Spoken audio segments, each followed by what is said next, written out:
What's going on, ladies and gentlemen, and welcome back to the channel. So the patch note for Season 7 has just got released, and we're here to go through it and take a look at what's ahead of us. If you guys don't know, the Season 7 update will drop in approximately 4 days. That's March 19th, and the patch notes are here. We're going to take a look, and I have to say, it's a long and I would say big patch note. So sit tight, grab a coffee, and let's see what we've got ahead of us. But before we start and take a look at the patch notes, I want to remind you that liking the video will really help the channel to grow. I cover Battlefield 2042 news and the news around the next Battlefield game. So if you are a Battlefield player, this is the place for you. So remember to subscribe to the channel as well, and that will do me a huge favor. With all that said, let's just jump right into the patch notes and see what we've got. Starting off, we've got an overview here. So as you guys know, we're going to get 2 maps in Season 7. One of them will be Haven, and we're going to get that on the get-go, basically. And we've got Stadium comes with Update 7.2 later in Season 7. So Haven is the return of urban warfare that features a mixture of infantry and vehicle combat set in familiar territory, the Atacama Desert. And this map has been inspired by great favorites from Battlefield's long history, including Arica Harbor, Strike at Karkand, and the Amiens from Battlefield 1.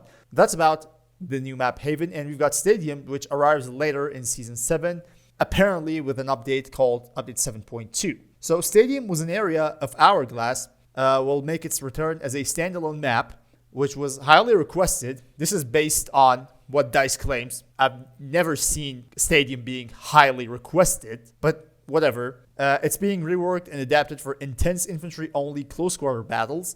So that's basically what they have to say about Stadium.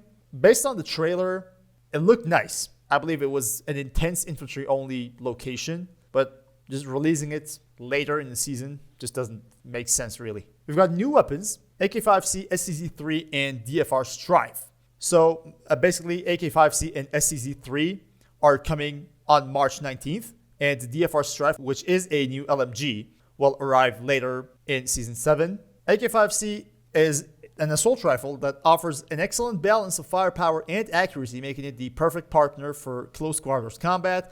And SCZ-3 is a deadly submachine gun, which is a devastating option for close quarters combat that stings, especially when equipped with a drum magazine to give you even more time before your next reload. That's what they have to say about the weapons. But the DFR Strife LMG looks pretty cool. You will get the best of both worlds, equip the DFR Strife with belt-fed ammo, giving you an LMG's magazine size and suppressive quality while retaining the mobility of an assault rifle. And the DFR Strife LMG will debut in a later updates during Season 7 Turning Point, which is just a shame, but it is what it is. And we've got a classic staple from Battlefield's history, which returns. This anti-vehicle launcher's wire-guided missile will help you disable and eliminate both land and air vehicle. We're talking about the Straw here. And we've got a new vehicle called XFAD4 Draugr that will drop later in the season. And that's about it. This was not anything new. We knew all of these, but it was a part of the patch notes. So it was just for those of you who were not informed about the news around Season 7. So let's go ahead and see what we've got. We've got quality of life improvements, visual weapon recoil improvements for all weapons, providing more visual impact and immersion when aiming down sights. We've got headshot multiplier rebalancing for all weapon archetypes, such as SMGs, LMGs, and assault rifles. There are some interesting changes happening to headshot multipliers for almost all of the weapon categories that we're going to go over. Infantry and vehicle rebalancing for vehicles, such as the Wildcat, and providing further class identity to engineers. Body armor improvements, sidearm rebalancing, Casper drone alternation, and more. So yeah, we've got a lot going on. Engineers will have one more rocket, which is going to make things interesting for engineers. That's basically what's going to happen. So Update 7 deploys between 9 and 10 UTC on Tuesday, March 19th. Season 7 Turning Point and its Battle Pass progression starts at 12 UTC on the same day. That's for the time. So yeah, let's take a look at the areas of focus. We've got State of Weapons for Season 7. According to DICE, Season 7 brings changes and improvements that will permeate across the whole weapon arsenal in different ways. Season 7 includes a shift in meta balance between weapon categories and raising the lowest time to kill to a healthier level to a revamp of the visual recoil system to liven up the shooting experience alongside many more balance improvements. That's basically an overview of what we get for weapons in Season 7. So we've got visual weapon recoil improvements. You guys probably know this, so I'm going to just go over this faster.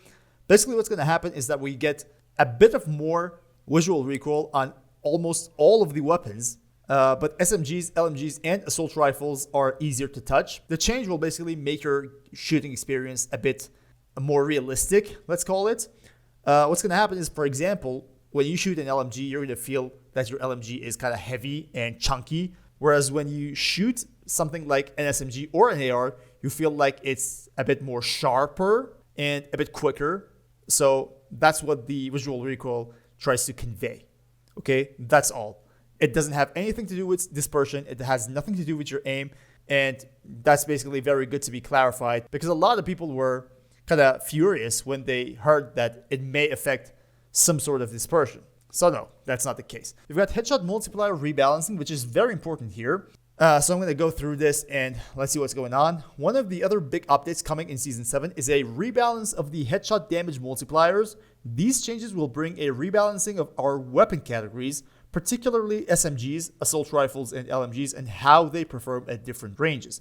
So as an example, with the above red line, which you guys are seeing it, the RM68 is using high power ammo with the old 2.15 times headshot multipliers from update 6.4. The differences in optimal TTK at close range is shown here versus the same RM68 build now showing the updated multipliers in blue and PP29 in yellow. So what's going to happen is the headshot multiplier for assault rifles, which is currently 2.15 times, is going to be reduced to 1.9 times. What that does is it basically makes it almost impossible for most of the assault rifles to do a two-shot headshot kill. So the TTK in close ranges is going to be just a bit more, but in longer ranges, it won't affect anything.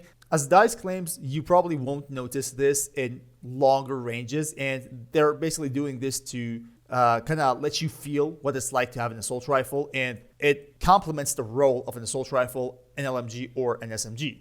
Now for the SMGs, this weapon category will now benefit from a 1.55 times headshot multiplier. They're now stronger in close quarter combat and at performing headshots due to the higher multiplier improvements to their aim down side movement speeds. Their optional efficiency will stand toe-to-toe against ARs when it comes to pure firepower under 30 to 50 meters with the same potential 3 headshot kill range. So that's interesting because we're going to have the headshot multiplier of the SMGs actually being increased in lower ranges, which makes them being fit into their main role, which is close quarter combats, right? Vault SMGs have also received extra improvements to their bullet velocity. So yeah, bullet velocity is something really annoying with almost all of the Vault SMGs, especially something like the AKS 74U. That's just disgusting, so fixing that will be really good. And the assault rifles will now benefit from a 1.9 times headshot multiplier. This means that in general, they will no longer have a 2 headshot kill range in close quarter combat and instead requires 3 headshots, which we anticipate is going to be less likely to take place within a single full auto burst due to the nature of recoil and dispersion. And that's correct because it's really rare to come by a situation where you basically put 3 bullets in close quarter combat in the head of your opponent. That's just really rare to happen. This change will raise the lowest possible TTK in that close quarter combat area. This change will raise the lowest possible TTK in that close quarter combat area, which was previously too low and leading to frustration by our players, as well as putting too much balance in favor of assault rifles. However, in most cases, it will not affect their performance at mid or long range, where the archetype of assault rifles naturally sits. And for the LMGs, they also benefit from a 1.9 times headshot multiplier similar to the above. This now removes a 2 headshot kill scenario across the roster and addresses instances of extremely low TTK. This will drive LMGs away from close quarters combat and more into the mid and long range, but will remain at a similar power level when compared to assault rifles. In addition, dispersion has been slightly reduced for the following Vault weapons, M240B, M16E4, and Type 88. Now, that's about weapons. So we're going to go to the state of vehicles for Season 7. We've got some interesting changes and changes that really matter in the gameplay that we're going to go over one by one.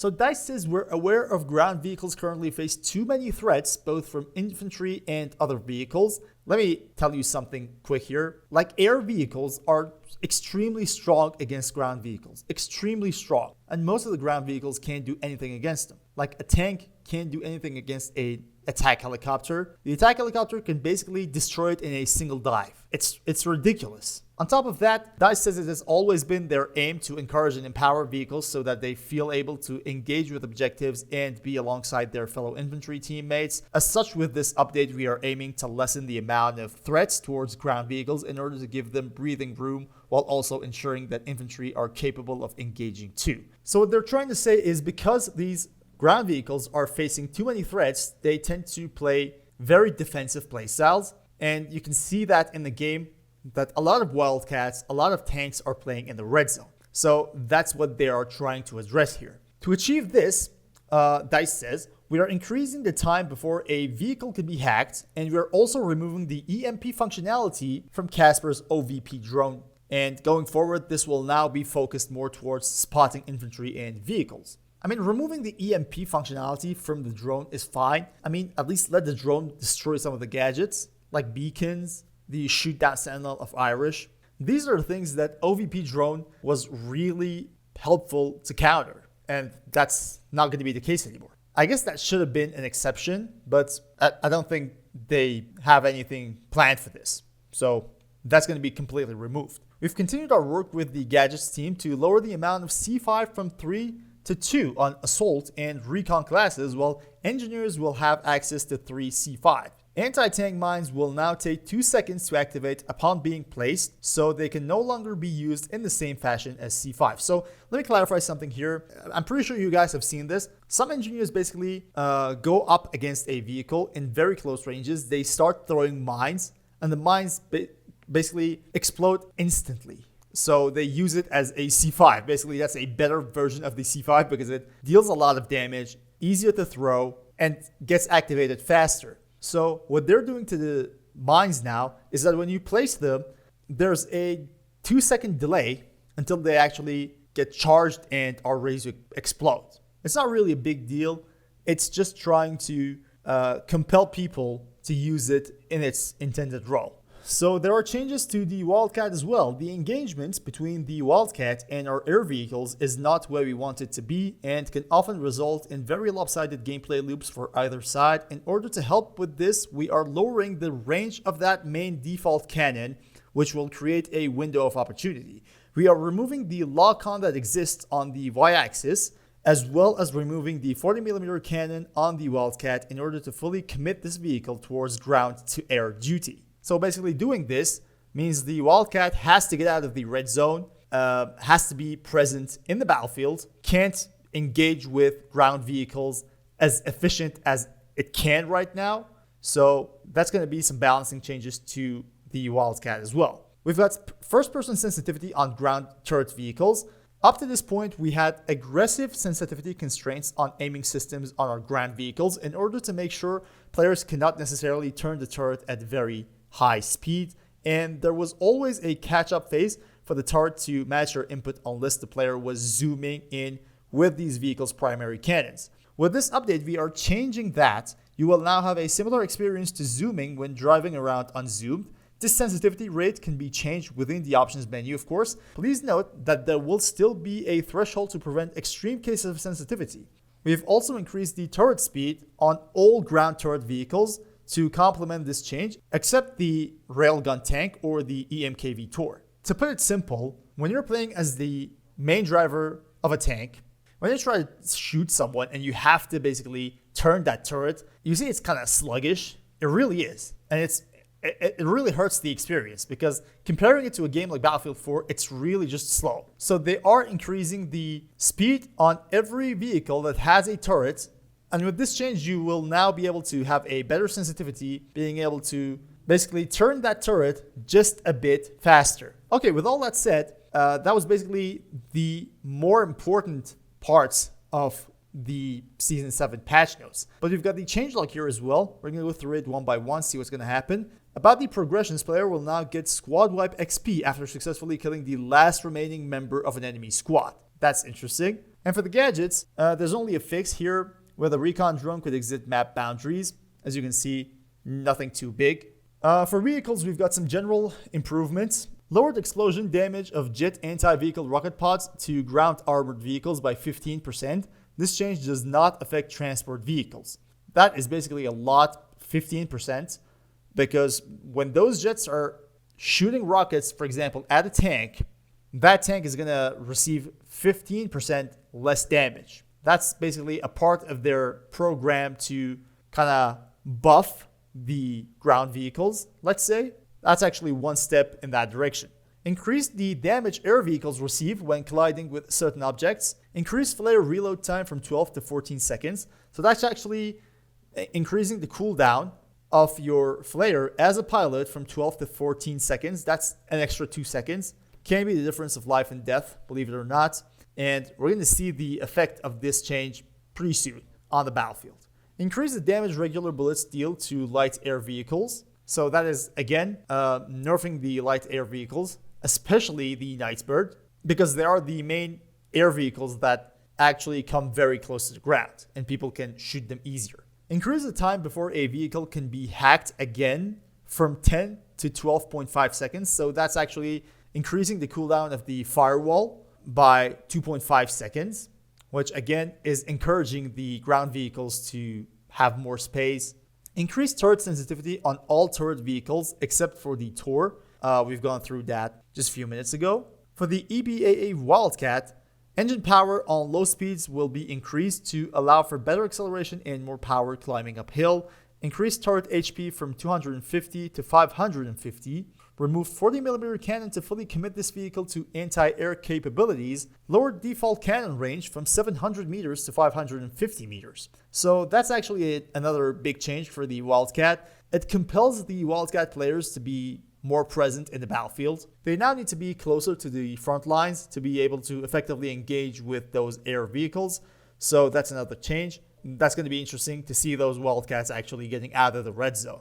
So we've got two changes that are kind of related to each other. We've got lowered delay for turret recovery from 10 to 5 seconds and lowered duration of turret recovery from 10 to 8 seconds. The turrets, when overheating, will be ready to fire again in a shorter time, by almost 2 seconds. So that's what's going to happen. It's kind of a buff for the Wildcat. For specialists and gadgets, we've got a change to tugs, which vertical spotting distance will be decreased. The amount of C5 the assault and recon class can carry will be decreased from 3 to only 2. We've gone through that as well. The OVP recon drone of Casper will no longer be able to EMP hack. That's also something we've gone over. Anti-tank mines now take 2 seconds before they activate and detect vehicles. Incendiary grenades thrown through smoke will no longer be disabled if they haven't yet started burning. That's just really ridiculous. It really shouldn't have been a thing. EOD bots can now kill enemies that are using Crawford's mounted Vulcan. Nowhere left to hide. Yeah, that is just a menace, bro. People use it. They start to follow you. Even if 10 people shoot that thing just comes at you, kills you, goes to the next one. It's like a freaking nightmare. Fixed instances of projectile inaccuracies when using the RPG against fast-moving vehicles, which is a thing in the game. That is really a thing. Sometimes your projectile just disappears. I don't know where it goes, but when something like a ram moves fast, you just shoot an RPG, the RPG disappears. That is ridiculous, but it is a thing, and that's going to be fixed. We've got so many things for the weapons going on. We've got visual recoil updated on primary weapons. Headshot damage multipliers have been updated for SMGs, assault rifles, and LMGs.